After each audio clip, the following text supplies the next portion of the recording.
Palavra Final, com Alexandre Garcia, direto de Brasília. Olá, minha amiga, meu amigo. Hora do nosso encontro, nesta quarta-feira, 3 de dezembro. Há 25 anos, no ano 2000, em 3 de dezembro, o Guga, Gustavo Kuerten, o catarinense campeão do mundo, ficou campeão do mundo, em Lisboa, no Masters. Num só dia, ele derrotou dois gênios do tênis, os dois americanos, o André Agassi e o Pete Sampras. Ele é tricampeão na Roland Garros. Brilhantíssimo. Gustavo Kuerten. Está com 49 anos agora. Fica aqui o registro desse ilustre filho de Santa Catarina, o estado que está brilhando na constelação do Brasil. Lembre-se de se inscrever e, ao final, de deixar o gostei ou não gostei. Vamos, então, aos assuntos de hoje. Bom, o dia começou com muito advogado me ligando para saber se era verdade que Gilmar Mendes, por uma liminar, mudou a Constituição. Eu fui ver e foi incrível, né? É uma emenda constitucional por liminar. Na prática, foi mais ou menos isso. Sabem por quê? Porque ele diz agora que para denunciar ministro do Supremo para impeachment, só quem pode é a Procuradoria-Geral da República. Está tirando poderes do, primeiro lugar, da origem do poder. Da origem do poder, ele está tirando o poder. Porque a lei que regulamenta o artigo da Constituição que fala nisso, diz que qualquer pessoa pode denunciar um ministro do Supremo ao Senado. O Senado é que julga, né? Que processa e julga. Não só o Procurador-Geral da República. Tirou o poder do povo, tirou o poder de um deputado, poder de um senador. Não pode. É uma ação de ADPF, o nome, tem um nomezinho. Aquela ação denunciando uma inconstitucionalidade com base em prefeito fundamental. Então, foi essa ADPF, né? Arguição de descumprimento de preceito fundamental, veio da Associação de Magistrados Brasileiros.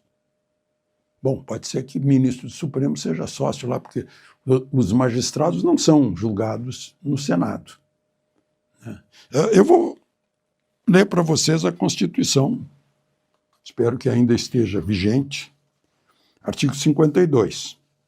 Compete privativamente ao Senado Federal processar e julgar o presidente e o vice-presidente da República por crimes de responsabilidade, bem como ministros de Estado e os comandantes da Marinha, Exército e Aeronáutica nos crimes da mesma natureza conexos com aqueles.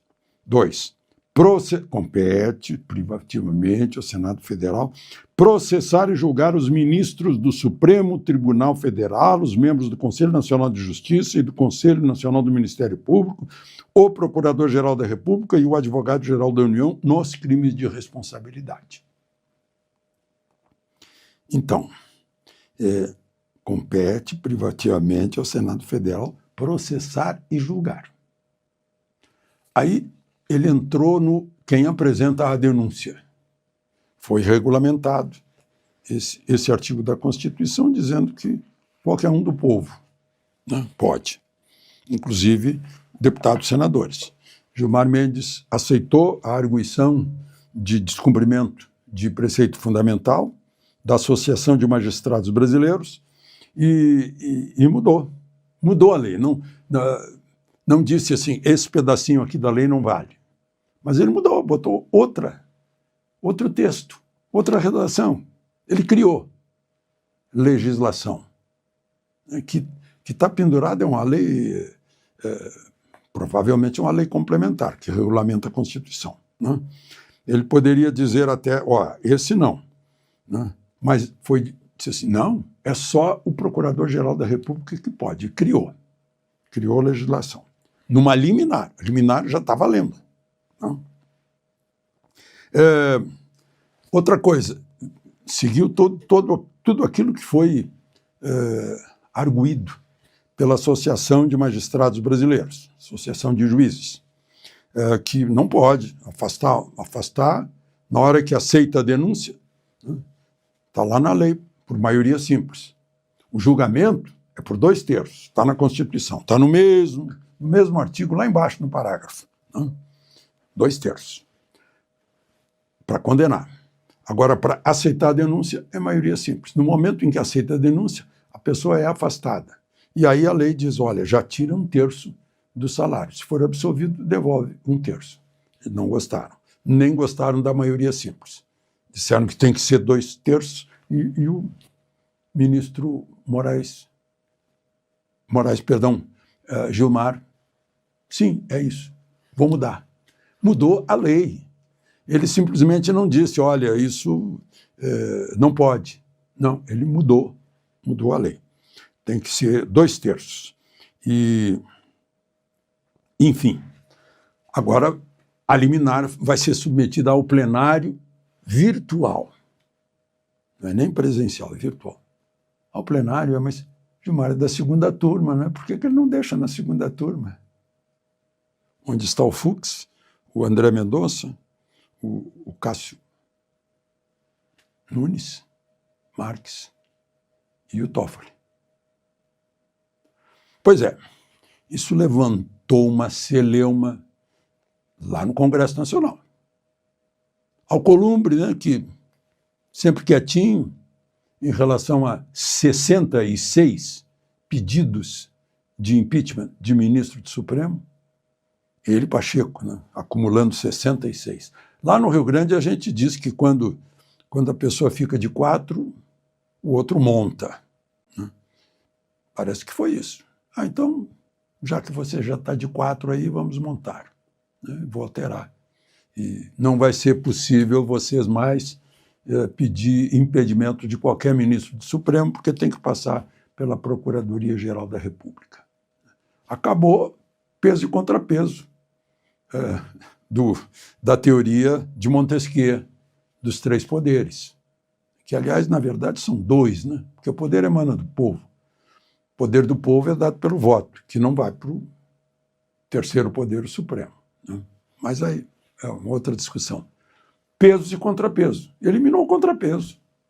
Ou seja, o ministro do Supremo pode, numa liminar, como foi esse caso, acabar com uma regra, uma lei criada pela Câmara, pelo Senado, assinada, sancionada pelo chefe do Executivo. Os 2 poderes podem ser alterados pelo poder que não tem voto. Mas não podem, o contrapeso não funciona. Elimina-se aí o balanço de Montesquieu, né, com que ele sonhava dos 3 poderes. Bom, vamos ver se tem mais alguma observaçãozinha aí para fazer sobre esse caso. Né?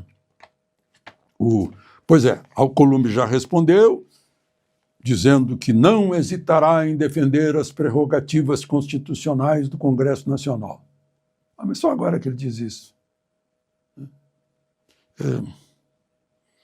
Ele e Pacheco se puseram assim, sim senhor, assustados, sei lá, com alguma coisa presa.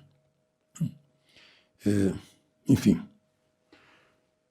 Enquanto isso, o ministro Toffoli ordena uma busca na Justiça Federal de Curitiba, na 13ª Vara, para investigar abusos de Moro contra doleiros. Quando o IBGE mostrou aquele mapa virado do sul para o norte para o sul, sem bússola, parece que assim está o Brasil, sem norte. Bom, e o presidente da Assembleia Legislativa do Rio de Janeiro foi preso na manhã de hoje, prisão preventiva. O nome dele é Rodrigo Bacelar, do União Brasil. Por quê? Porque em setembro, quando ele foi avisado que haveria uma prisão de um deputado estadual, no caso, um deputado chamado, é incrível, TH Joias. parece que é um ourives. O nome dele é Diego Raimundo dos Santos Silva. Ele avisou o deputado na véspera da prisão. O deputado chegou a chamar um caminhão de mudança para levar as provas embora.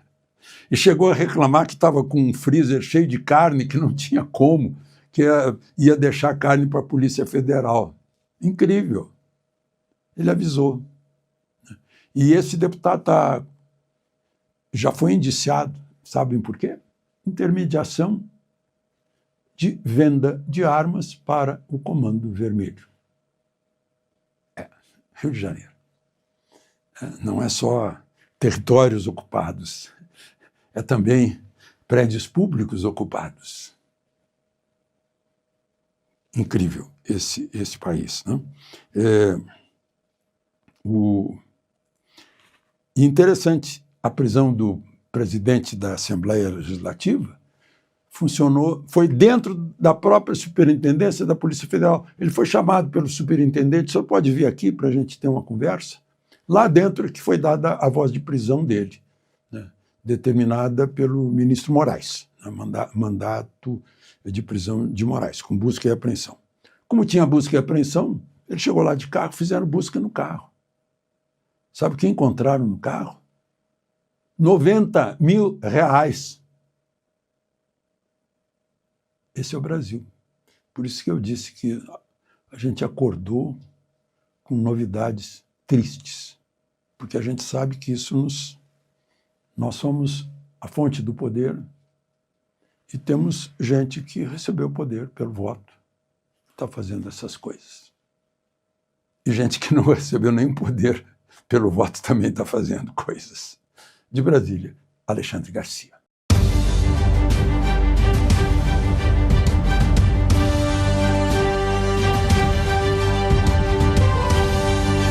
A palavra final com Alexandre Garcia, direto de Brasília.